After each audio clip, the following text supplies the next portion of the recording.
And gals, and welcome back to another part of What If Deku had KC. Well, I should put KC in one, but I like the title.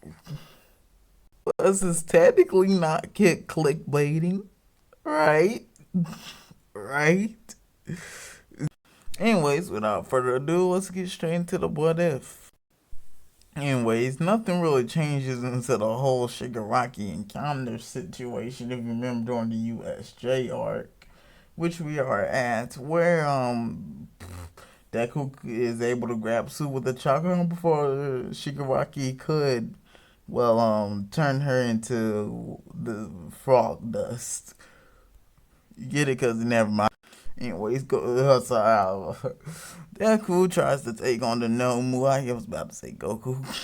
Joining Rasengan's at him, which would actually do damage since this guy was meant for All Might and not meant for Deku energy balls. What do we call the Rasengan? Compressed energy volumes of chakra. Compressed chakra. Hello. But as most of us know, the Nomu does have the ability to regenerate. So Deku tries a giant Rasengan. The thing still regenerates. Although I have to regenerate much more of its body. Deku then tries the, of course, my favorite technique, the Rasen Shuriken. My favorite Rasengan, by the way.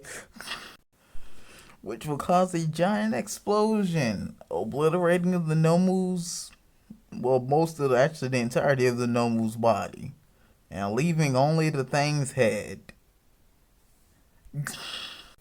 Well, as y'all know, regeneration is still a thing, as it's one of the most overpowered abilities in anime. So eventually that thing still comes back, and Deku eventually is forced to transform back to normal because, why did I say because he's,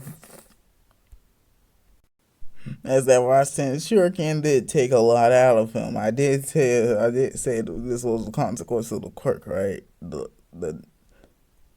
we're down as from here things will go as in canon. Of course, we get into the sports festival arc. The actual sports festival, of course. The race doesn't change much. Besides Deku is able to get out of the ice much faster than his canon self. And the whole cavalry battle does change with Deku's chakra arms. He can get his headband back from Shoto since he has a multitude of arms. Who cares about those parts? Because we really came here to watch UA students beat each other up. So let's get into everyone's favorite part of the sports festival, the 1v1 battles. Of course, in the first we had Momo versus Tokiyomi.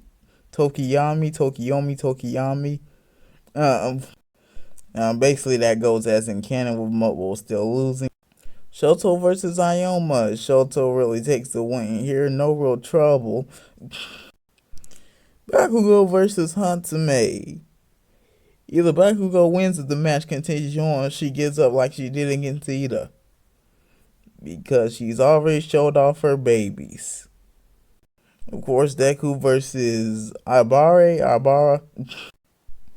Deku takes the win here, although he would need to use a giant Rasengan to hit her with her whole vine hair thing she has going on. I forgot what her quirk was called, but it has something to do with vines.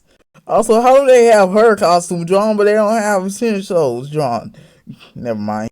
Mina versus Sarah. I feel Mina will win this one simply because she'd be too fast for Sarah to catch his tape. Will she get the outfits of the UA outfits? Now I'm gonna keep their hero costumes. Uraraka versus Kaminari. Uraraka really stands no chance here. Uraraka really stands no chance here against Kaminari. So on to our next match. Kirishima versus Tetsu Tetsu. This proceeds as in canon is probably the best battle on the sports festival, just because of how funny it is. Ida versus Shinzo. Ida still gets the probably would get a warning from Ojiro and would take out Shinzo much faster than Deku, literally. Because never mind. And so the win really goes to Ida here. And time for our next volley of rounds. Mina versus Tokiyami goes as in canon. Bakugo versus Kaminari. This one was hard to decide, especially between the two quirks. But here I gave it to Bakugo for the Bakugo, although he would have to use the Howlitzer Impact. I think it was called, Howlitzer Impact much more earlier than in canon. Kirishima versus Shoto. Again, another hard one to decide, but then again, not really, as Shoto's eyes don't really see Kirishima really having anything that can, I wouldn't say breakthrough, but really anything that he can keep spamming to break the ice like either Deku or Bakugo. But as the worst case scenario, he ends up like Zero with Frostbite. And of course, now we have Deku versus Shoto in this battle. Doesn't proceed as in canon. Deku wouldn't really use One for All to break his fingers, but would have to use more of his power in case he and would still get Shoto to use his fire side. And from here, the battle goes closely to canon, except for Deku would be able to win their clash with a regular Rasengan, although after this fight, Deku would start to run low on stamina. Of course, last for the semifinals, we have Bakugo versus Tokuyami, which proceeds as its canon self. Of course, for our finals, we have Deku versus Bakugo, which is actually a pretty long fight. Deku would... just gonna call him Midoriya for now. Midoriya would be low on stamina from having to fight previous battles. Low on his quirk stamina, if you get what I mean. Since his drawback is basically like having a chakra source, except for he runs low. And from having to use many powerful attacks, he would be most weaker, which will allow Bakugo to at least be on an even playing field for him for now. As eventually Deku would be forced to transfer back to normal, running completely dry on energy. Eventually he'll still resort to using One for All like he did against Shoto, although trying to knock Bakugo out of the ring would be useless since, the guy can still fly back in. He did have that ability by now, right? I think he did. And so Deku would have to use still see Bakugo kind of figuring out, see Bakugo trying to finish off Deku with another Howlitzer Impact, and Deku being forced to use a 100% smash. I don't know how much he used in the sports festival to be precise. And would be able to knock Bakugo out of the arena, claiming the win. I'm sorry, I'll be claiming the win. Still shy when recording these.